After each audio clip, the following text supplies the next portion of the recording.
Seu Padre Donizete, por esse momento, eu pensaria em Esther, rezando esse Salmo 21, essa tradição comum, como ele bem nos disse, né? E é muito interessante porque quando o São Baltazar fala sobre as 7 palavras de Cristo na cruz, ele só fala do meu Deus, por que me abandonaste. As outras ele não fala. É um problema dos nossos teólogos. É o problema do teólogos. E o São Boaventura fala de todas as manifestas. Então tem um probleminha entre os dois aí. Muito obrigado, viu? Amém. Agora então passo a palavra para o professor Matias, que vai para um dos últimos salmos do Saltério, não é isso? Muito bom dia a vocês.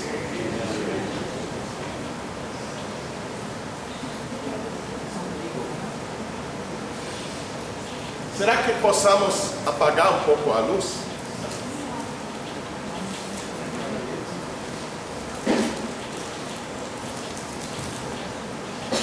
Para estarmos bem organizados, a minha proposta é lermos dentro de uns 30 minutos o Salmo 148. Mais uma vez com essa pergunta: qual deve ser a identidade de Israel? Qual vocação cabe a Israel? O que pensar sobre Israel? Sempre lembrando que nós, cristãos, não judeus, também fazemos parte desta comunidade religiosa, deste povo de Deus que recebe o nome de Israel. Israel, religiosamente pensando, a partir também das tradições do Novo Testamento, é uma comunidade dupla. Primeiramente, Israel é o povo judeu, é o povo da antiga aliança, mas depois foi agregado o povo da nova aliança, não via a sua fé no próprio Jesus Cristo, que nasceu e morreu judeu. Mas sim, pensando que nós sejamos Israel, o que pensar sobre isso?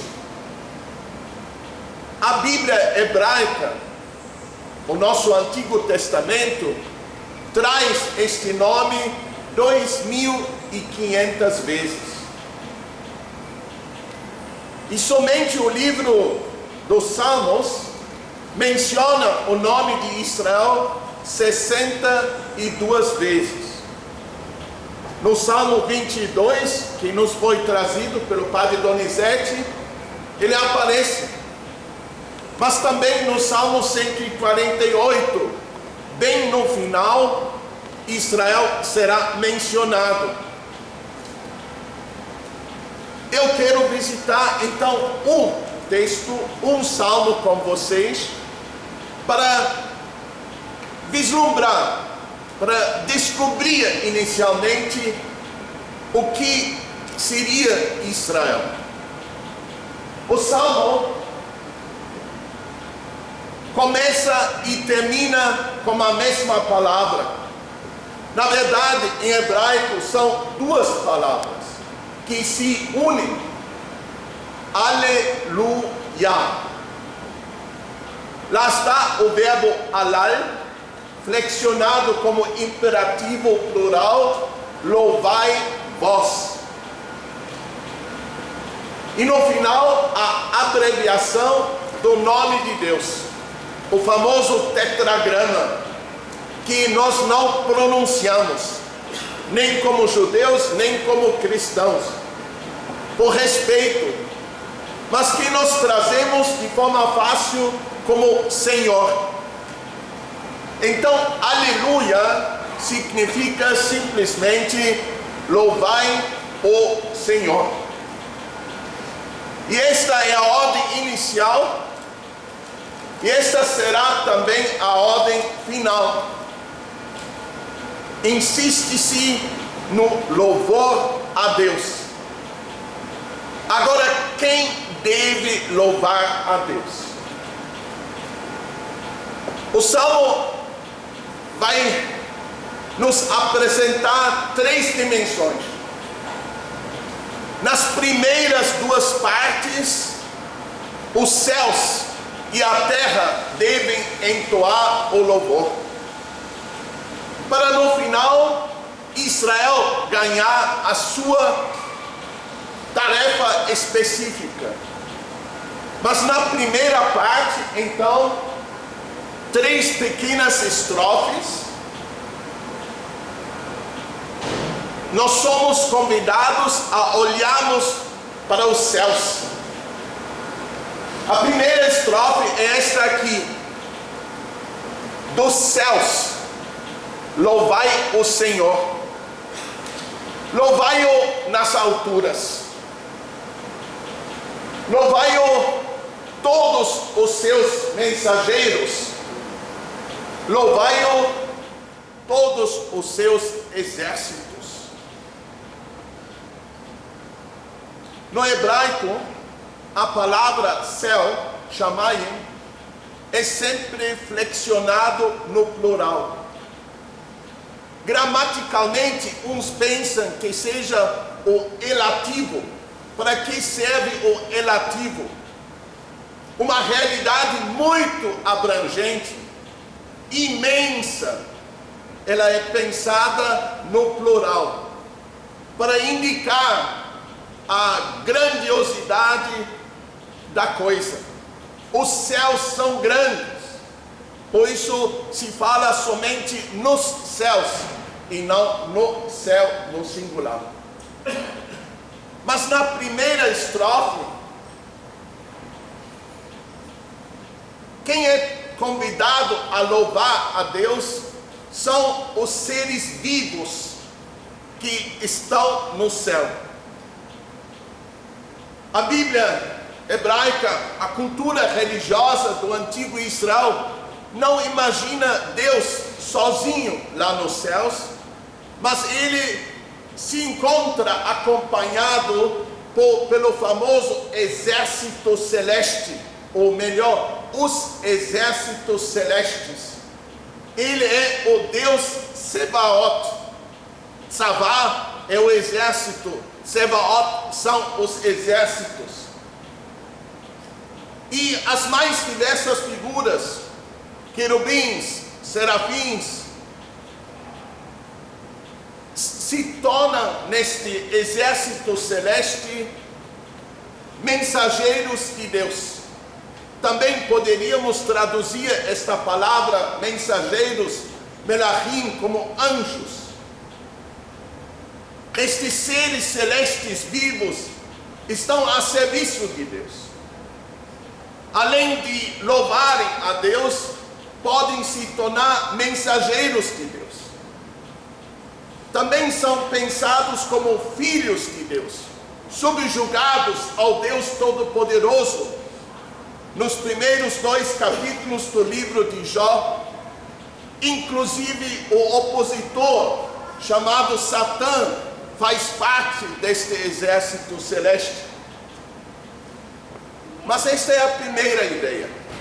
Lá nas alturas, lá nos céus, todos os seres vivos, mensageiros e anjos, todo o exército celeste eles devem entoar o louvor a Deus. Na segunda estrofe, continuando a pensar nos céus, se diz o seguinte: louvai-o, sol e lua, louvai-o, todas as estrelas luzentes, louvai-o, ó céus dos céus, e as águas que estão acima dos céus. Agora não são os seres vivos, mas os luzeiros celestes. Talvez possam fechar a porta. Não, fica mais fácil.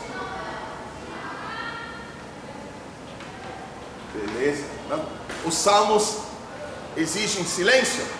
Né? Esse. Beleza. Qual é a cosmovisão que se tem praticamente em todo o Antigo Oriente e com isso também no Israel bíblico?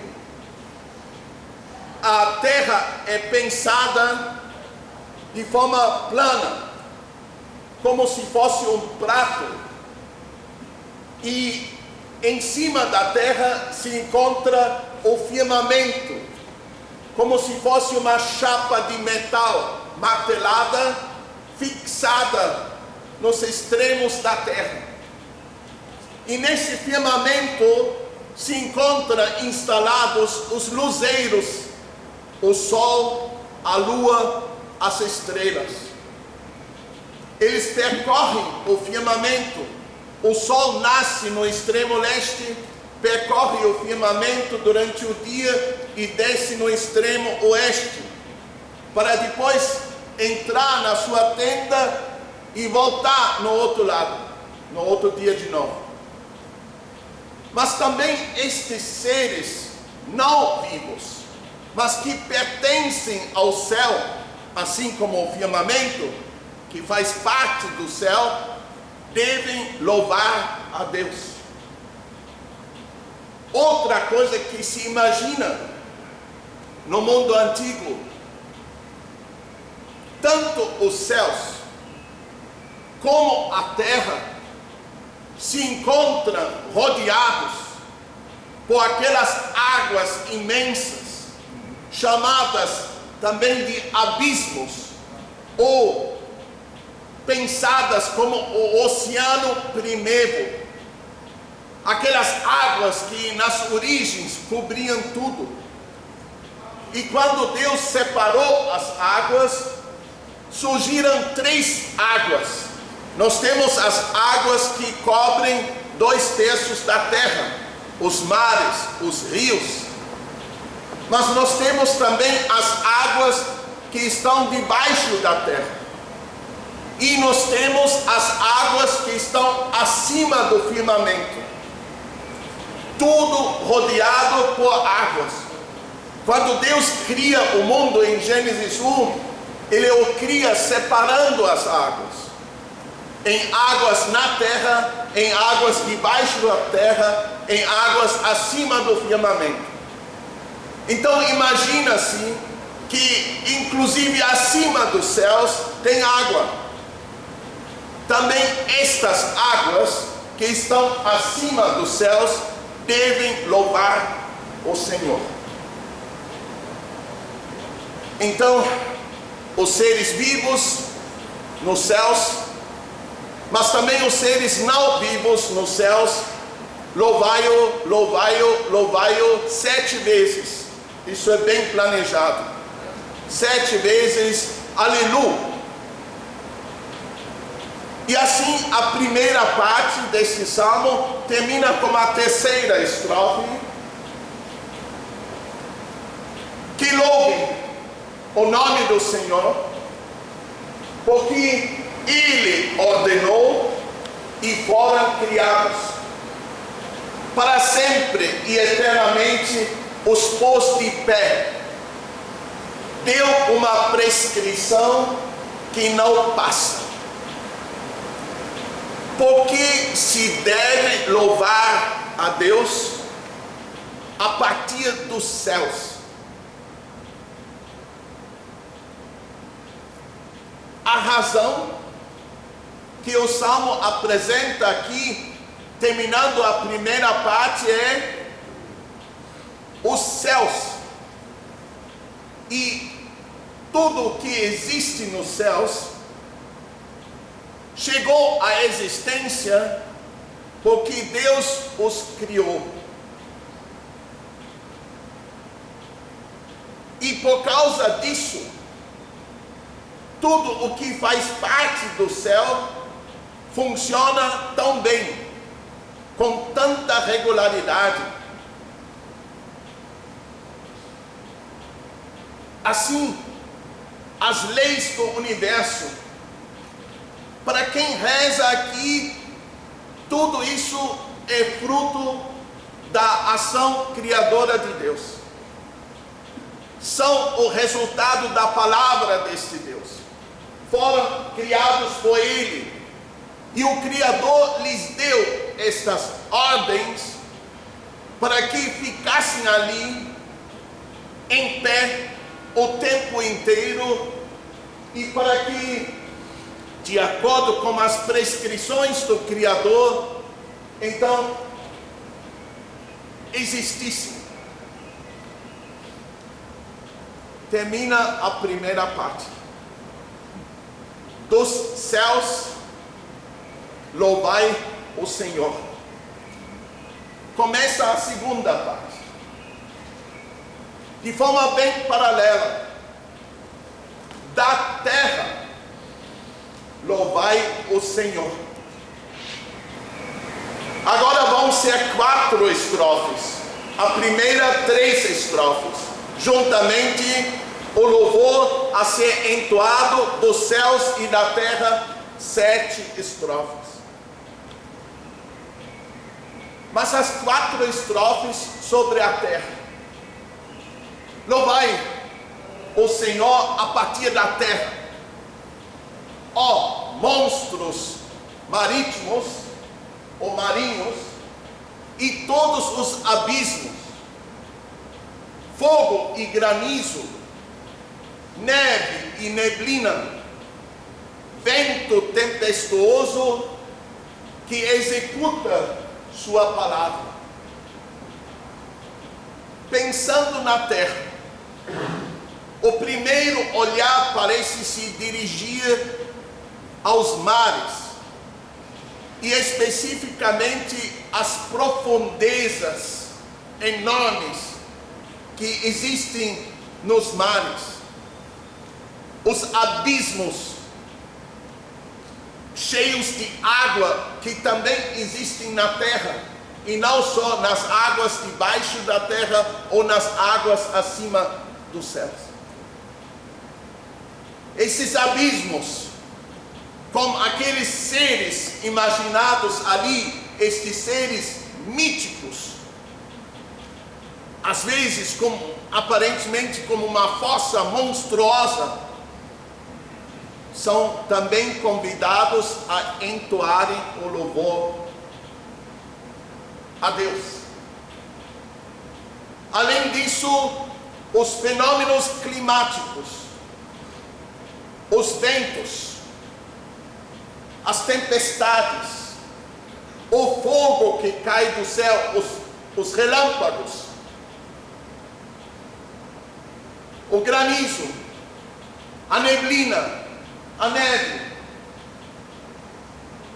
todos estes seres, estes fenômenos, ganham a tarefa de também louvarem o Senhor. Até são pensados como mensageiros de Deus, que executam a palavra de Deus. Talvez possam se lembrar do 7º sinal que Deus enviou ao faraó. Não foi o granizo? Os ventos, sempre experimentados como o que acompanha Deus quando Deus se aproxima. Salmo 18, Deus pairando sobre os ventos. Os demais fenômenos climáticos, o que estamos vivendo no Brasil, mais do que 150 dias sem chuva, a maior estiagem desde que se mede a temperatura, também seria a palavra de Deus?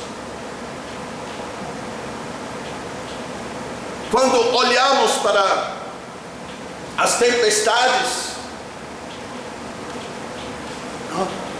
os diversos fenômenos climáticos, tudo isso para nós ainda se torna transparente no sentido de descobrirmos nisso a palavra de Deus para nós? Ou isso não é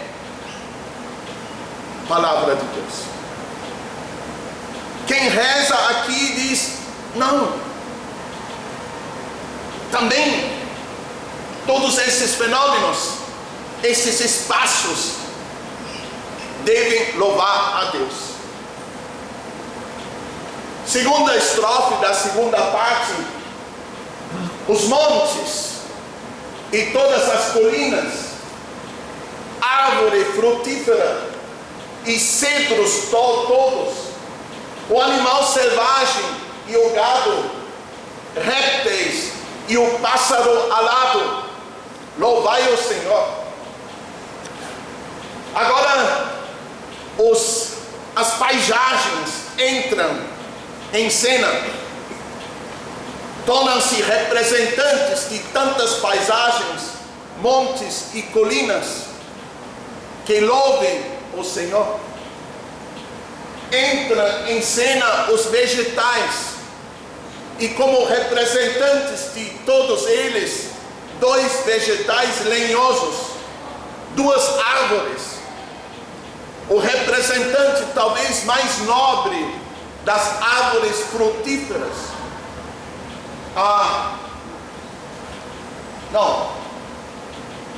Nós temos aqui o genérico, árvore frutífera. Não sei se conseguimos lembrar as 11 árvores frutíferas que a Bíblia hebraica menciona. Vamos tentar? Videira, oliveira, figueira, macieira, amendoeira, sicômoro, nogueira, tamareira, romanceira. Milho. Não. Já falei. Faltam 2 ainda. Amoreira. Falta uma só. Não? Mas são 11 árvores frutíferas. Aquelas árvores que nos oferecem os seus alimentos tão deliciosos. Mas além das árvores frutíferas, tem outras árvores. Muitas são mencionadas na Bíblia hebraica. E um dos mais imponentes, o cedro. Como aquela sua madeira, símbolo do Líbano. Faltou o terebinto, é aquela árvore frutífera que dá o pistache. O terebinto. Não sei se vocês gostam de árvores, mas se não gostarem de árvores, por favor, agora devolvam seu passaporte e digam: eu sou um brasileiro ruim. O nosso país tem nome de uma árvore. A nossa bandeira é verde. O nosso hino diz que os nossos bosques são mais verdes. Nós temos o maior bioma da terra em território brasileiro. E uma coisa eu lhes digo: estas árvores brasileiras louvam muito mais e melhor a Deus do que nós. Basta lembrar o salmo que cantamos toda noite de Natal, o Salmo 96. Quando as árvores presenciam a salvação, o salmo diz: todas as árvores do bosque jubilarão. Vamos aprender com as árvores. Os vegetais são convidados a louvar a Deus. Isso é ecoespiritualidade. Quem não gosta de árvore não gosta de Deus. Não? O Deuteronômio tem um mandamento: não destruirás as árvores. Isso é mandamento de Deus? Isso não é. Não? Mas além das árvores, também os animais. A Donizete já falou um pouco. os animais selvagens, mas também os animais domesticados, a ovelha, o carneiro, a cabra, o bode, cordeirinho, cordeirinha, jumento, mula, todas. Animais selvagens, animais domesticados, o gado, também os répteis e o pássaro. Faltam outros animais, não são mencionados os peixes, apenas alguns representantes destes tantos seres vivos não humanos, que são maioria na Terra, não é a humanidade. Tem muito mais animais do que seres humanos. Louvai o Senhor. Mas, finalmente, pensando na Terra, tem que também pensar na humanidade. Os reis da Terra e todos os gentios, príncipes e todos os juízes da Terra, moços e também donzelas, velhos com jovens, pensando na humanidade, existem os tantos povos, os gentios, as nações, todos os povos que não seriam Israel, as demais nações, como seus líderes, os reis. Portanto, os estados, no mundo antigo só se conhece uma forma de estado, a monarquia. Então, onde tem estado, tem um rei. Os que pertencem aos governos, aos palácios, os príncipes, todos que têm esta tarefa de promover a justiça, os juízes que julgam, todos, louvai o Senhor. Também, não somente os homens, moços e também donzelas, louvai o Senhor, os dois gêneros, e todas as idades, não somente os velhos, mas também os jovens.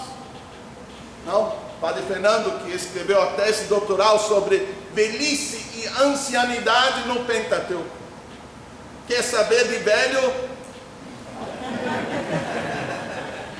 Não?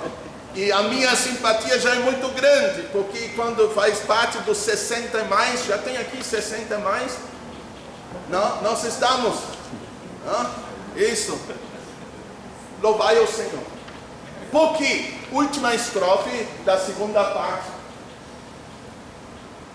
que louvem o nome do Senhor, porque o nome dele é eminente, sua majestade está acima de terra e céus. Agora, a justificativa para o louvor não é a criação, embora também a terra e tudo que nela existe é criação de Deus. Não, agora a justificativa é outra, a importância do nome de Deus. E o que o nome de Deus representa? Deus ganha este seu nome na história do Êxodo. Quando Moisés o pergunta qual é o teu nome, e Deus lhe diz o que é tão difícil entender em português: sou quem sou. O verbo ser em hebraico indica relação. Poderia bem traduzir: eu sou aquele que quer se relacionar com vocês, que quer lhes fazer companhia, que vai andar com vocês, que irá cuidar de vocês. E daí vocês vão ver como voltam a ser livres, como vão saber de novo que justiça lhes é feita. Todos nós que estamos aqui na terra, seres humanos e seres não humanos, dependemos destes cuidados que Deus nos oferece, desta presença, desta companhia que Ele nos quer fazer. Eu estarei, eu me farei presente, eu vou me relacionar com vocês. Nós dizemos isso em cada Santa Missa 5 vezes. O Senhor esteja convosco. E nós respondemos, Ele está no meio de nós.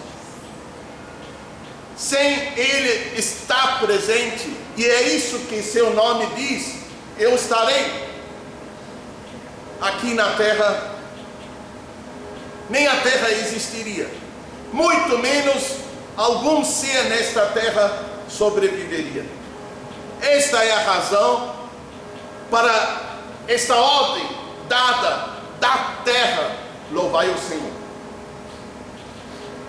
Com isso o salmo poderia terminar. Seria uma linda frase final: Sua majestade, seu poder, sua soberania está acima, seja dos céus, seja da terra. Toda a realidade formada por estes dois espaços, céus e terra, se encontra em Deus. Deus vai para além disso. Não? Mas o salmo não termina.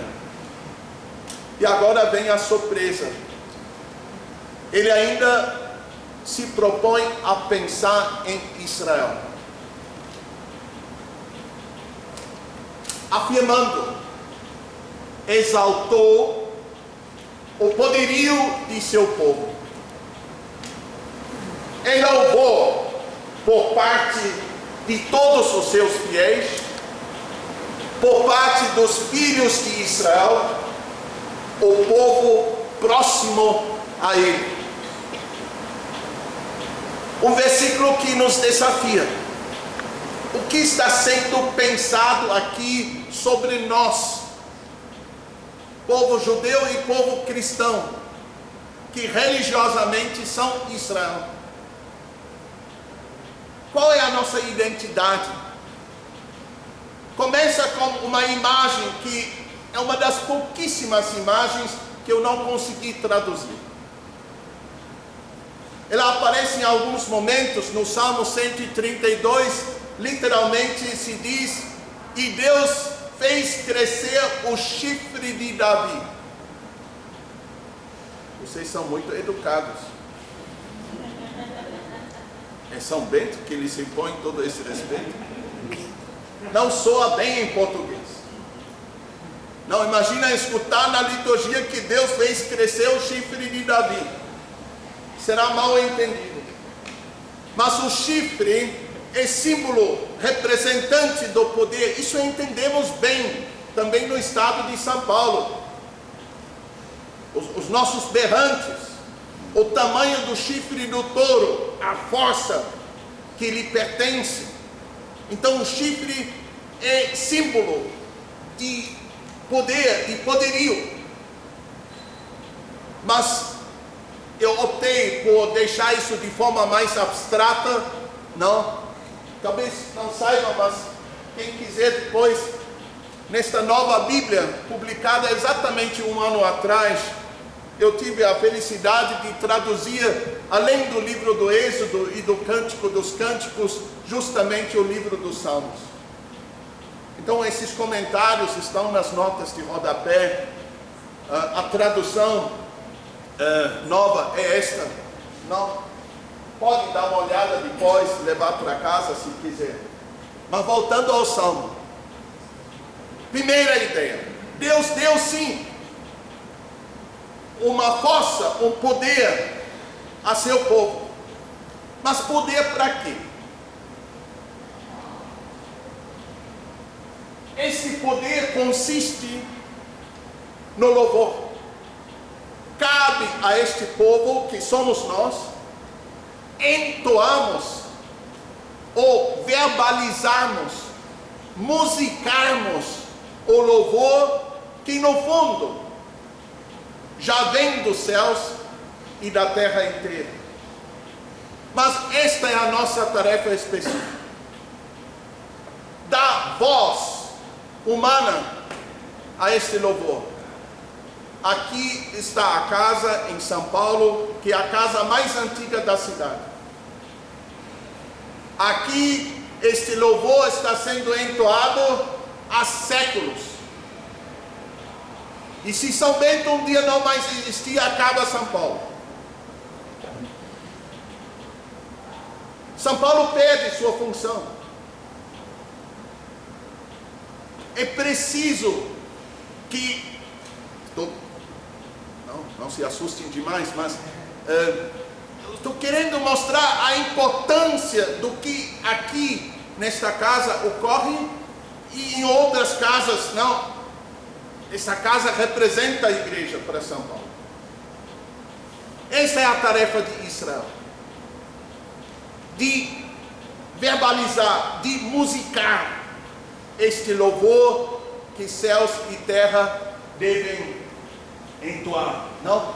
Esta é a proximidade que ganhamos a Deus. Quando louvamos a Deus, profeticamente, nós nos fazemos próximos a Ele. Nós ganhamos proximidade a Ele. E este é o único poder que Deus deu à sua igreja. De ela louvar a Deus. Assumindo esta função. Não, é a nossa identidade. E assim os salmos são o melhor louvor que existe. A igreja católica reza como os salmos, porque ela quer rezar como Jesus rezava. Padre Donizete nos mostrou isso, como exemplo do Salmo 22. Foi um dos diversos salmos que Jesus pronunciou, segundo o Evangelho. E nós queremos rezar como ele rezava. Os salmos são orações comprometidas. E não somente com a humanidade, mas com todos os seres não humanos. A Bíblia, além de pensar em Deus e pensar no ser humano, ela pensa em muito mais do que nós imaginamos inicialmente no ambiente. Nos diversos espaços, céus e terra, nos elementos abióticos, a água, o ar, o solo, a temperatura, e com isso nos fenômenos climáticos, nos vegetais e nos animais. Centenas de textos se dedicam a esta questão ambiental. O Salmo 148 faz parte. Então, Israel é convidado a acolher toda esta realidade e a tornar-se voz, não, que louva o Senhor, acolhendo os céus e a terra com tudo o que pertence a estes dois espaços. Bom, vou parar aqui, porque nós queríamos dialogar ainda um pouco, mas falar sobre os salmos não é possível fazer um discurso sistemático, abstrato. Os salmos são arte, os salmos são poesia lírica, e graças a Deus que eles falam assim. A poesia é muito mais forte do que o discurso abstrato.